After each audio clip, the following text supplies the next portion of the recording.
Victor Arice's film The Spirit of the Beehive was made during the final years of the dictatorship of Francisco Franco.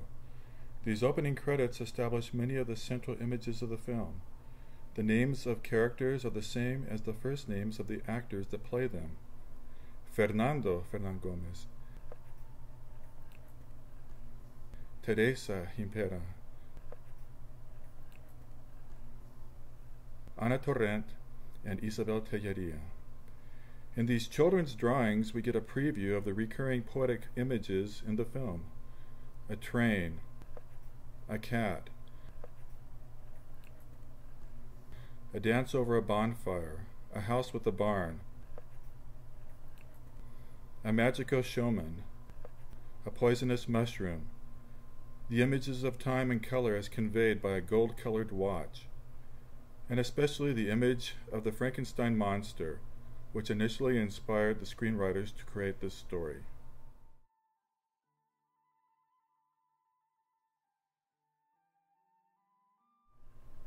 The opening line here of Somewhere in Castile about 1940 echoes the famous opening of Don Quixote by Miguel de Cervantes of In a Place in La Mancha. Like Don Quixote, this is also a work about the power of imagination.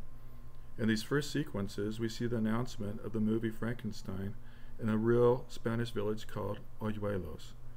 According to the co-screenwriter Ángel Fernández Santos, the film isn't composed of scenes as much as emotional spaces that the director Arice termed poetic unities. Fernández Santos said that the scenes in the film are like chords in a musical score, a circular score that begins exactly where it ends and ends where it begins, with the famous image of Frankenstein and the little girl next to a lake. The film historian José Enrique Monterde has noted that filmmakers under Franco had to resort to subterfuge, indirect references, and metaphors in order to tell stories about growing up in a time of silence and lies. This film traces a journey of growth through the eyes of the child protagonist Anna. At the same time, everything evoked by the film's images is rooted in the childhood memories of its creators. Fernández Santos claims to have been obsessed with the image of Frankenstein as a child.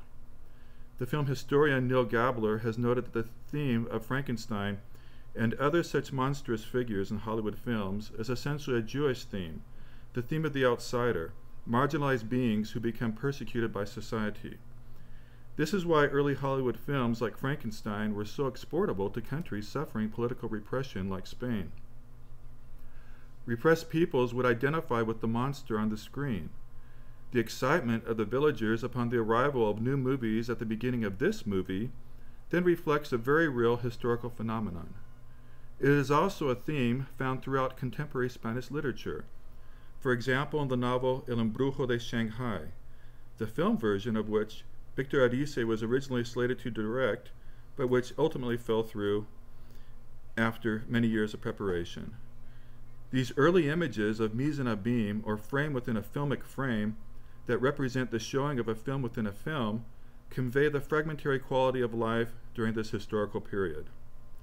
In the spirit of the Beehive, cinema is seen not only as a way to escape from the world, but also as a vehicle with which to reconstruct a broken world. Like Dr. Frankenstein constructing a monster from scattered pieces, Anna's imagination reassembles her world from the fragments of a shattered reality. Arice has said that he wanted to make the film to show how a child looks at the world, how a child views history, how children construct their own narratives, what children need to do to feel empowered. The director has said that the figure of Don José in the school, or the political fugitive taking refuge in the family barn, and finally the Frankenstein monster are all projections emerging from Anna's faith in an ideal that goes beyond Franco's ideology. The film suggests then that imagination can triumph over a devastated reality.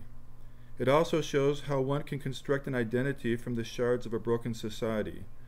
Hence Anna's famous enigmatic words at the end, "Soy Ana," that is, I am Anna, which overlap with the sound of the name Frankenstein. As Linda Ehrlich says, the monster becomes part of her own name. Arice has said that the scene where Anna and her sister are watching Frankenstein is the most important moment that he ever captured on film. It's the only part filmed with a handheld camera in order to capture the spontaneous reaction of the child actress Ana Torrent to the encounter of the monster and the little girl. Torrent is not performing during the scenes in which she is viewing the film Frankenstein, but is only responding to what she sees on the screen. She takes the film to be fact and not fiction. But as Arise says, this is how the very young react to cinema. The director recently recounted that when the child actress confronted his recreation of Frankenstein's monster on the set, she was as deeply disturbed as her character is in the film. In this famous warning, which begins James Whale's film version of Frankenstein, it is stated that Dr. Frankenstein was a man of science who, playing God, tried to create a human being from discarded pieces of humanity. In a way, this is what Anna will also attempt to do throughout the film.